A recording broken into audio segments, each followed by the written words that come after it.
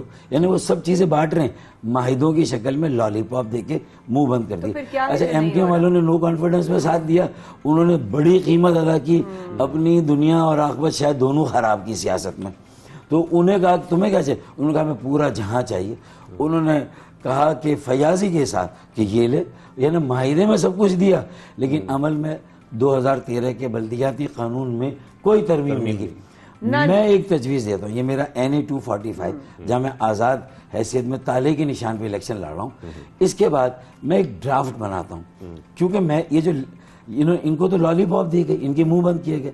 میں نے جو پٹیشن 2017 اپریل میں کی تھی 140 کی انٹرپریٹیشن کی، مجھے تو جنت بھی دی گئی، یعنی سارا پیکج مل دیا. سب کچھ جسٹس گلزار احمد شیخ نے پورا پیکج دے دیا کہ بھائی آرٹیکل 140A پر، اب وہ 140A پر عمل درآمد اگر صوبہ حکومت نہیں کر رہی. اچھا، فریگمنٹڈ سٹی ہے نا، پولیٹیکلی بہت زیادہ ڈیوائیڈڈ ہے کراچی. ایم کیو ایم کے اپنے دھڑے ہیں ہم سب کو ملا کے، اسی طریقے سے باقی جماعتوں کا بھی ایک رول نظر آ رہا ہے. تو میں سمجھتا ہوں کہ اگر جن کو کسی کو سورج، کسی کو چاند، کسی کو جہاں دیا گیا، اسی پیر صاحب کی طرح جو گاؤں میں سب کو بیٹا دیتے تھے، پھر آخر میں پتہ چلا نہ بیٹا دیا نہ بیٹی دی. تو اب بہتر یہ ہے کہ میں کنٹیمپٹ آف کورٹ کی پٹیشن ڈرافٹ کرتا ہوں، کیونکہ اس میں میرے ساتھ ایم کیو ایم پاکستان کے سربراہ بھی کھڑے ہوں جن کو لالی پاپ دی گئی، اسی طرح پی ایس پی کے سربراہ جماعت ہے.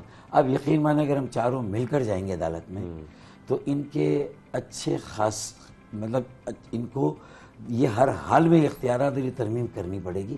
کنٹیمپٹ آف کورٹ میں ہم گئے تو اچھا، پھر ہم دھرنا بھی جب سب مل کر دیں گے تو سب کی جب طاقت مل جائے گی. دیکھیں کسی ایک کاز پر تو سب اکٹھا ہوں، لڑ اسی کاز کے لیے سب رہے، لیکن ایک دوسرے کے اوپر برتری اور جب یہ معلوم بھی ہے کہ جیت بھی گئے تو اختیارات نہیں ہوں گے تو کوئی فائدہ نہیں. تو پھر جو میئر آ بھی گیا کسی ایک پارٹی کا تو کیا فرق پڑے گا؟ جب تک کہ باقی جماعتیں جو شہر کی بات کرتی ہے، بلدیاتی نظام کی، وہ کم از کم اس ایک مسئلے پر ایک نہ. بالکل. اچھا فرق ہے، میں ایک سوال آپ کی اجازت سے پوچھنا چاہوں، آپ you can choose to reply or not respond. اب ہم نے بیچ میں سنا، ہم نے باتیں بھی کی اور ہم نے we had couple of other leaders on the show کہ فاروق بھائی شاید آپ کسی اپنی پارٹی یا کسی اور پارٹی کے ساتھ آپ منسلک ہو جائیں، and then you decided to go by your self all alone, which is fine, your decision. But کوئی وجہ تھی یا آپ کو کوئی ایپیفنی ہوئی یا آپ نے کہا نہیں I think this is a sign کہ اب میں لوگوں کا ٹرسٹ جو ہے ہر جگہ سے ختم ہو گیا تھا اور آپ کا جو اپنا ایک ٹرسٹ ہے اور اپنا ریلیشن شپ ہے لوگوں کے ساتھ, عوام کے ساتھ, وہ آپ نے زیادہ اس کو اپنے ذہن میں امپورٹنس رکھی؟ I think you are liking my question. نہیں, آئی ایم فالوئنگ یو, اور بالکل ریلیونٹ سوال ہے یہ. دیکھیں بات یہ ہے کہ 4 سال میں نے کوئی سیاسی جماعت نہیں بنائی. رائٹ. میں چاہتا تھا 84 میں جو ہم ایک متوسط طبقے کے پڑھے لکھے نوجوانوں کا ایک سیاسی میں پورے ملک میں اور شہروں میں جو لیڈ کرتا ہے پورے ملک کو ایک نیا سیاسی عمل, ایک نئی ڈائریکشن دیتا ہے. ورنہ دیکھیں فیوڈلز کی ڈومینیشن ہے, کیپٹلسٹ ہیں, سرمایہ دار, ان کی ڈومینیشن پالیٹکس میں رہی ہے. مڈل کلاس پڑھے لکھے نوجوان پہلی بار آئے تھے. بالکل بالکل. میں 28 سال کی عمر میں میئر بنا, مصطفیٰ کمال 33 سال کی عمر میں. اچھا یہ نہیں ہوا تھا نا, یہ ایک امید کی کرن تھی, لیکن کہیں راستے میں ہم بھی بھٹک گئے, شاید پٹری سے اتر گئے, ہمارے یہاں بگاڑ و خرابی آ گئی جو پاکستان کے سیاسی نظام میں موروثی سیاست کو لے کے. ہم دیہی علاقوں میں تو کہتے ہیں وہاں وڈیرا شاہی ہے, لیکن ہمارے یہاں بھی وڈیرا شاہی آ گئی. لوگوں کے مفادات حاوی ہو گئے اجتماعی مفاد پر, تو میری اس پر اصولی لڑائیاں شروع ہوئی, مجھے الگ راستہ لینا پڑا, لیکن میں آزاد رہا. میں اب بھی تھا کہ ہم ایک کام کریں. اور جب میری والدہ کے انتقال پر خالد مقبول ملے اور میں نامینیشن دے رہا تھا, پھر میں نے 75 پینل بلدیاتی انتخابات کے لیے اوسط عمر 30 سال کے نوجوانوں کو میں نے امیدوار بنا دیا, تالے کے نشان پہ اور لیپ ٹاپ. 28 اگست کو جو ہوگا. اب وہ panel Jamaat Islami, P T I, M کے ایم, آپ پیپلز پارٹی کسی سے کمپیئر کریں گے؟